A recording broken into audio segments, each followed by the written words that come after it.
Hello everyone, আসসালামু আলাইকুম। আমাদেরকে রোগীরা মাঝে মধ্যে একটা কোশ্চেন করে যে ডাক্তার সাহেব, স্কেলিং করলে দাঁত কি পাতলা হয়ে যায়, অথবা স্কেলিং করলে দাঁতের ক্ষতি হয় কিনা। আজকের এপিসোডে আমরা এই বিষয়টা ডিটেলস আলাপ করব। হ্যালো এভরিওয়ান, আসসালামু আলাইকুম। আমি ডক্টর মোহাম্মদ মুশফিকুর রহমান, প্র্যাকটিস করি ওয়ান স্মাইল ডেন্টাল লাউঞ্জ, উত্তরাতে। প্রথমত আমাদের জানা জরুরি স্কেলিং ট্রিটমেন্ট অ্যাকচুয়ালি কি,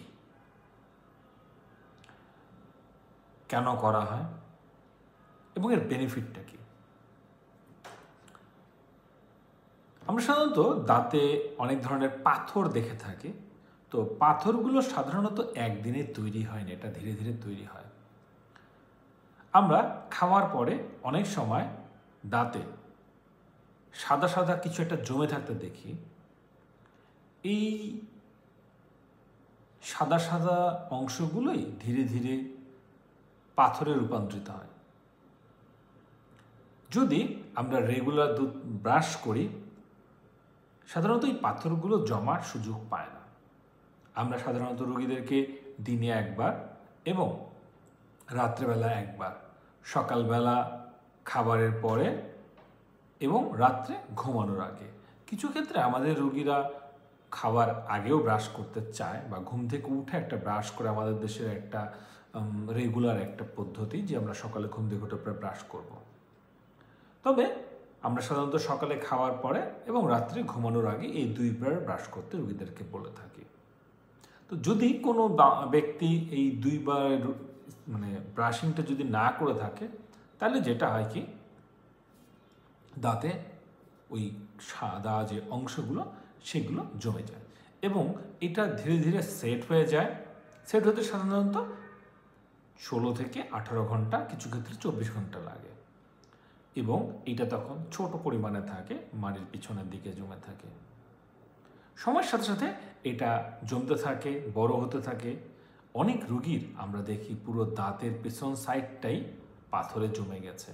দাঁত সাধারণত সাদা হয়ে থাকে আর পাথরগুলো সাধারণত ইয়েলো কালার হয়ে থাকে। তো আমরা অনেক রোগী দেখেছি পুরো পিছন সাইডটা পুরোটা ইয়েলো হয়ে গেছে। আমাদের দেশের রোগীরা সাধারণত প্রতি 6 মাস পর পর স্কেলিং করে না।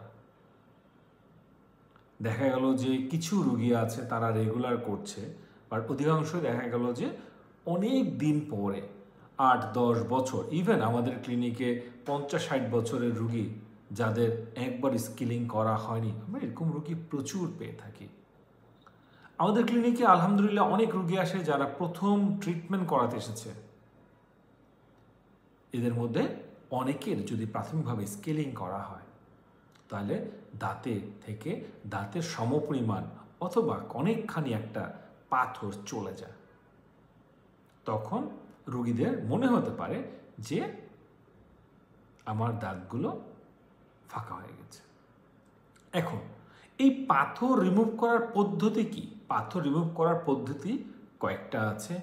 এক পদ্ধতি হচ্ছে আল্ট্রাসনিক মেশিন,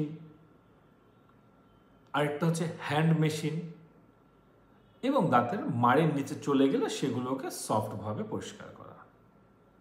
আল্ট্রাসনিক মেশিনটা সাধারণত 40,000 থেকে 2 লাখ স্পিডে একটু টিপের মতো থাকে।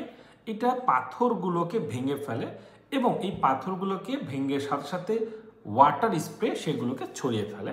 মুখে সাকশন টিপ থাকে, সাকশন এই পাথরগুলো সহ পানিগুলোকে নিয়ে চলে যায়।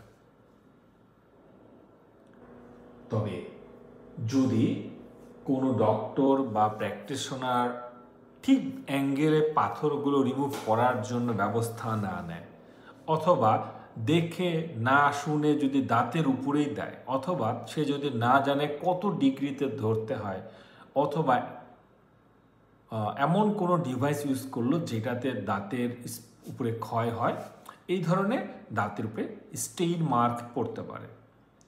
পাথরের সাথে সাথে আমরা আরেকটা জিনিস লক্ষ্য করে থাকি, এটাকে বলা হয় দাগ।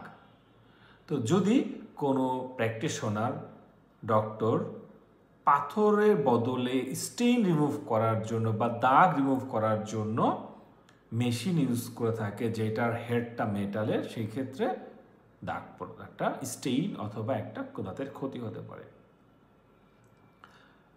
পাথর রিমুভ করার ট্রিটমেন্টকে আমরা বলি স্কেলিং, এবং এই দাগ রিমুভ করার পদ্ধতিকে আমরা বলে থাকি পলিশিং। পলিশিং বিভিন্ন ক্যাটাগরির আছে, বিভিন্ন ম্যাটেরিয়ালস ইউজ করা হয়। পলিশিং করার জন্য সাধারণত একটা মেশিন থাকে যেটা ঘুরে এবং তার ব্রিসল থাকে বা ক্যাপ থাকে, ঘুরে ঘুরে ঘুরে দাগগুলোকে উঠিয়ে ফেলে। বিভিন্ন রকম পলিশিং পেস্ট আছে, সেগুলো দাগগুলোকে ক্ষতি না করে শুধু দাঁতের উপরের দাগগুলোকে রিমুভ করে ফেলে। এখন যদি কেউ খুব বেশি অ্যাব্রাসিভ, যেটা দাঁতের ক্ষয় করে, এই ধরনের টুথপেস্ট ম্যাটেরিয়ালস ইউজ করে, যে পেস্ট বা পলিশিং কাপের ম্যাটেরিয়ালস, তাতে অবশ্যই দাঁতের ক্ষতি হতে পারে। অথবা সময় বাঁচানোর জন্য এমন কোনো কেমিক্যাল ইউজ করলো যেটা অ্যাসিডিক ইন নেচার, যেটা পাথরটাকে গলিয়ে ফেলছে, সেই ক্ষেত্রে দাঁতে পার্মানেন্টলি ক্ষয় হতে পারে। এছাড়াও আমরা রুট ক্যানাল করার যে মেশিনটা থাকে, এয়ার মোটর, এইটা দিয়ে যদি কেউ পাথরের দাগ অথবা পাথর রিমুভ করার জন্য বা সময় বাঁচানোর জন্য, তাড়াতাড়ি করার জন্য ওই মেশিনটা ইউজ করে, তাইলে অবশ্যই দাঁতের উপরে ক্ষতি হতে পারে। এই জন্য আমাদের অনুরোধ থাকবে, আপনারা অবশ্যই একজন এক্সপার্ট ডক্টরের কাছে গিয়ে স্কেলিংটা করবেন। আমরা সাধারণত স্কেলিংটাকে হেলাফেলায় অনেক সময় নিই, আমরা যে কোনো জায়গা থেকে স্কেলিং করে ফেলি, সেক্ষেত্রে দাঁতের ক্ষতি হওয়ার একটা সম্ভাবনা আছে। তো আমরা এখন যেটা বলছিলাম, যদি একটা রোগীর দাঁতের পাথরের সমপরিমাণ পাথর থাকে, তাহলে অবভিয়াসলি যখন পাথরটা চলে যাবে তখন তার মনে হবে যে দুই দাঁতের মাঝখানে অনেক গ্যাপ আছে। আর আরেকটা ট্রিটমেন্ট যেটা হচ্ছে, অনেক সময় আমাদের পাথরগুলো মাড়ির নিচে পর্যন্ত চলে যায়, সেক্ষেত্রে মাড়িগুলো সোয়েলেন হয়ে যায়, দাঁত এবং মাড়ির মাঝখানে অনেকখানি গ্যাপ থাকে, ওখান থেকে কন্টিনিউয়াসলি ব্লিডিং হয় এবং মাড়ি ফুলে ব্যথা হতে পারে। সেই ক্ষেত্রে আরেকটা ট্রিটমেন্ট, সেটা হচ্ছে রুট প্ল্যানিং।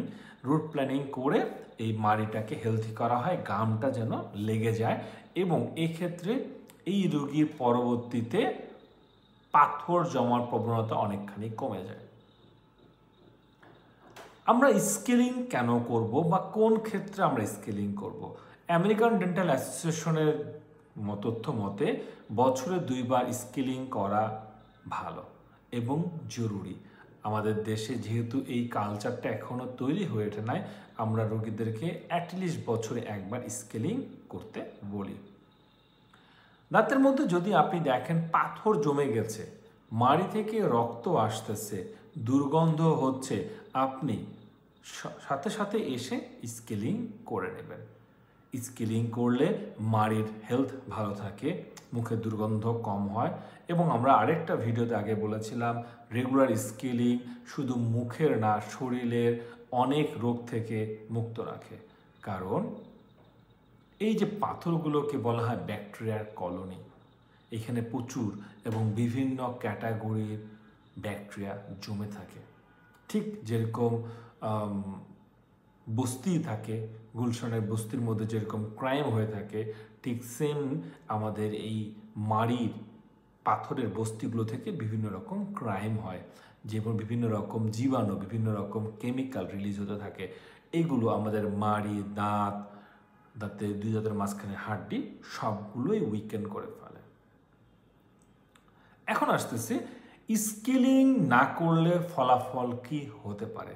স্কেলিং না করলে যে ফলাফলটা আমরা দেখি, সময়ের সাথে সাথে পাথর জমতে জমতে দাঁত যেই সকেটটার মধ্যে থাকে, ওই সকেটটা উইকেন্ড হয়ে যায় এবং পরবর্তীতে ওই সকেটটা লুজ হয়ে যায়, দাঁত নড়তে থাকে এবং অনেক সময় দাঁত পড়ে যায়।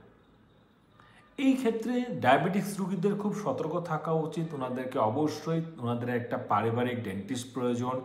আমরা অবশ্যই অ্যাডভাইস করব নিকটস্থ যে কোনো ডেন্টাল ক্লিনিক থেকে আপনারা এই সুযোগ সুবিধা পেতে পারেন। আজকে এ পর্যন্তই। আপনাদের এই সম্বন্ধে আরও যদি কোনো কোশ্চেন থাকে আমাদেরকে অবশ্যই জানাবেন। আল্লাহ হাফেজ, আসসালামু আলাইকুম।